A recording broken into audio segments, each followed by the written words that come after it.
Philadelphia Semiconductor Index is up 2.6%. The 10-year Treasury yield at 4.7% and the 2-year yield at 4.16%. Crude oil moving higher now, WTI topping $82 a barrel and Brent crude nearing $89 a barrel. For on-demand news 24 hours a day, subscribe to Bloomberg News Now wherever you get your podcasts. I'm Amy Morris. That's a Bloomberg Business Flash. Let's go back to Balance of Power with Joe Matthew. All right, Amy Morris, thank you. It's great to have you aboard today, and she'll be back with more in about 20 minutes. The Monday trade, as we keep our eyes on stocks that are moving based on news from Washington. And as you've been hearing, a good day so far for Raytheon, up about 0.5%. Not a big pop, which is interesting to me. I guess they saw this one coming. A $22 billion deal, 23 if you want to round it up, with the U.S. Navy to make Tomahawk missiles, RTX, in the spotlight. 1 week from today, if you're listening to us on 99.1 here in Washington, D.C., you will be dodging school buses. You know, they all gather on my front yard. It's like, can we get a school bus stop? I can't back out of the driveway because all these kids are with their parents waiting for the bus in the morning. It's usually right around 8:45. And it does strike me, this is too early, right? They're going back. This is D.C. and Northern Virginia public schools. That would be what? That's the 24th, week from today, 24th of August. And I'm looking around here. If you're in Boston on 92.9, you're not looking at school buses till September 8th. That's for grades 1 through 12. When do they start in New York? September 10th? What's going on? Is this not too early to send the kids to school and it's still 85 degrees outside? I don't know. It's going to be awful, though, with the traffic. First, we'll get the school buses, then we'll get the lawmakers, and then it'll take us an hour to get to work. That's the way it goes here in Washington, D.C. Your lifestyle is directed by the students and the politicians, and that's the case especially if your name is Nathan Dean. Bloomberg Intelligence senior U.S. policy analyst is with us right now. Yeah, you're right, James. I didn't even mention the Indy cars. That's a whole different kind of traffic. Are you doing the Indy car race this week? That's this week, right?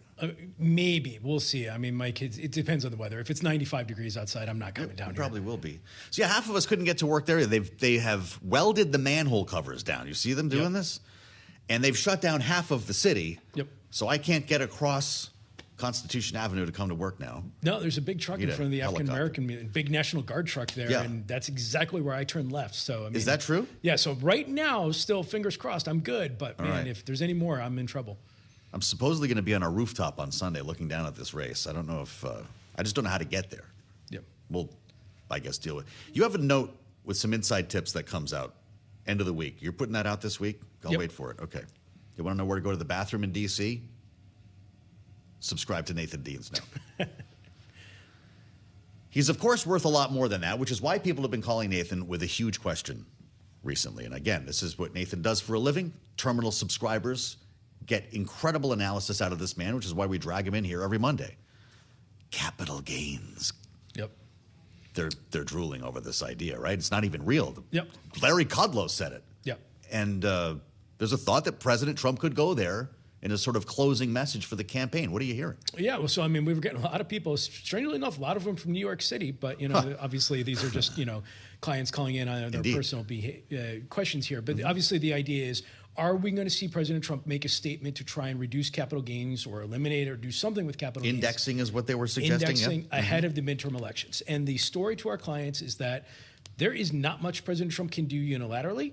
And so, look, it takes an act of Congress, and Senate's not back till September 14th. There aren't many instructions in the Senate budget resolution that have to deal with tax. Senate Finance Committee's not playing around with it.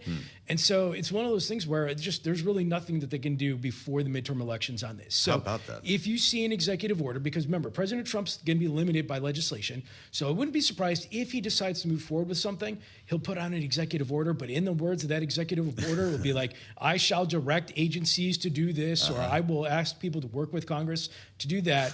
Ultimately, nothing's going to reduce the capital gains before the midterms. Wow. If the instructions allowed for that, could reconciliation have been a vehicle? Yeah, I think it could, but then Wow. you get your own challenges of, look, for every dollar you take away from the That's budget, the story here. you Yeah. got to figure out how to spend for it. Right. And so, this goes back to the whole budget reconciliation of 3.0 and why Yes. we don't think there's a decent chance of this passing Yep. is because there are just too many cooks in the kitchen over on the Republican side, and this happens in both parties. Mm-hmm. There's too many cooks in the kitchen, and when you say, I want to do this, somebody else says, well, what about my issue?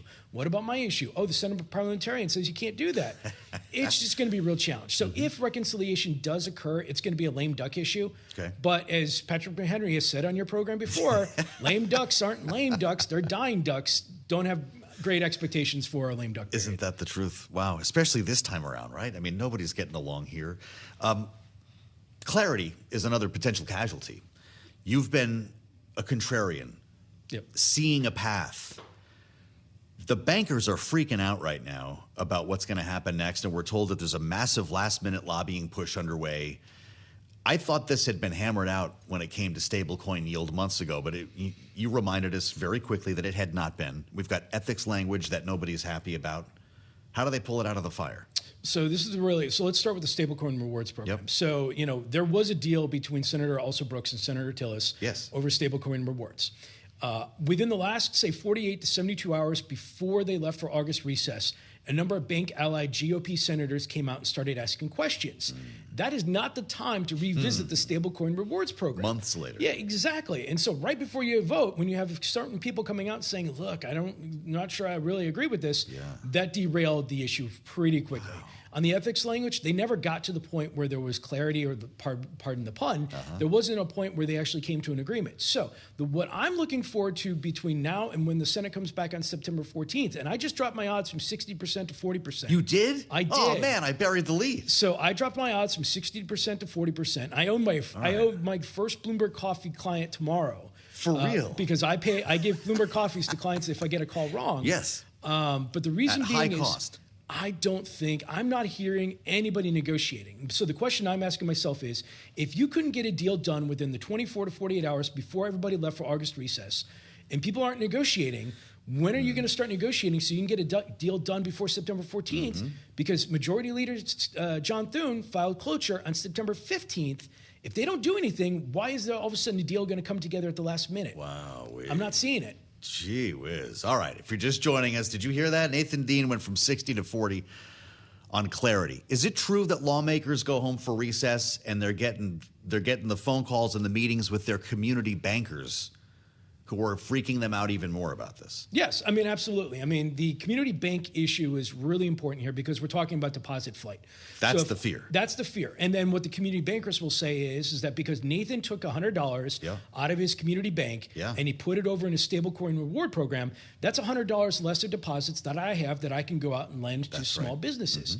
And there is some truth to this because we've done a report at Bloomberg Intelligence that shows that the amount of stablecoins between now and 2030 is going to drive up dramatically to almost to a point where it's $50 billion annual payments just alone in terms of stablecoins. Wow. That's a lot of money that comes out of the banking sector. Yep. So, obviously the banks will compete, but there is a lot of deposit flight risk over the next couple of years. And so there is some truth to this argument. This could, in fact, put some community banks out of business. The fear is that we're left with nothing but national banks, right? Yeah, look, I'm not sure we've gone as far to say the community banks will be put out of business because, deposit flight's going to be over time. And just as a reminder, if you take $100 out of your bank and you put it into a stablecoin, you've lost your FDIC insurance. So if that thing goes under, next thing you know, you're out. And so that's one of the bank's argument here is that you get protection by putting it into a bank. Okay. And so, but the long story short is that if people begin to gravitate towards stable coins over time, where does that money come from? It comes from your bank and it goes in. And as a result, there is a deposit flight risk. Probably not in the next 2 to 3 years, but long term. And the banks want to get ahead of the game and stop this from. It's tough timing, too, because regional banks have been cranking on Wall Street. This is one of the sectors that's been doing real well, right? Yep. So the president has a plan to deal with this. Get everybody in a room Wednesday at the White House, crypto executives, along with prediction market executives. Is this going to be a reset or a funeral? So I'm going to say this, and this is a little bit tongue-in-cheek. Unless the Senate Democrats are in that meeting, it really doesn't matter. Okay, well, they're not even invited, right? That's it. Because for clarity to pass, you need Senate Democrats. So if you get this, otherwise it would have passed. Yeah, exactly. Okay. So unless the White House has a plan to involve Senate Democrats in this, you're going to have a meeting between the White House and these executives. And the White House, in my view, will most likely say, because clarity did not pass, here's what we're going to do over the next couple of years to ensure you do get clarity. Okay. That has with an SEC rulemaking. The SEC was supposed to have a meeting on Friday.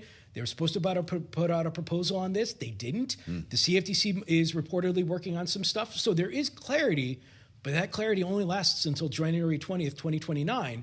Because if you get a Democratic president who has a different type of view, he or she may say, you know what, that clarity that you've had for the last couple of years, we're going to change that dramatically. That's why it was so important to get it in the legislation. Wow. Is that sound I'm hearing Gary Gensler laughing somewhere? Well, I mean, obviously you have the courts that are eventually going to get involved because, Gary Gensler was losing in the courts quite a bit under the Biden administration. And the crypto platforms could come back and say, look, if you try and look at crypto again, we're going to fight you. But when that involves money, I mean, it costs hundreds of millions of dollars to fight these cases in court. Yes. And, they could go to the future SEC chair and say, you're going to lose. And the SEC chair could say, yeah, but it's going to cost you a lot of money. Is there a contrarian view here with the big money center banks might not worry too much about this because they get local business if local banks go away? Or do they oppose this as well? The JP Morgans, Citi? Yeah, I mean, it's all the above. Okay. I mean, it's the banks versus the crypto sector on this. I mean, there are, traditional finance opportunities in terms of Bitcoin custody and so forth like that. But custody is a really hard business, and you don't make a ton of money off of it. So I think the deposit flight is the biggest concern. I'll just tell everybody, by the way, you think you know Nathan. He knows this stuff. And we've come to know Nathan Dean pretty well together. He's a former banker. This is your sweet spot, right? You know this business really well. And that idea of deposit flight is not an alarmist one. Am I right? No, absolutely not. I mean, there is some truth to it. I mean, obviously, we believe it's going to happen. Yeah. The challenge is how much and how long. So let's say if clarity comes into fruition now, probably be about 3 to 5 years until you begin to really see it in earnest. Wait, all right, 60 down to 40. It's all going to basically play out in the lame duck now is what you're saying. Exactly. All right, Nathan Dean. He's the best. And if you subscribe to our podcast, you get his too. It's a twofer here at Balance of Power. Our senior U.S. policy analyst at Bloomberg Intelligence, Nathan Dean. Our panel's up next, right here on Balance of Power on Bloomberg.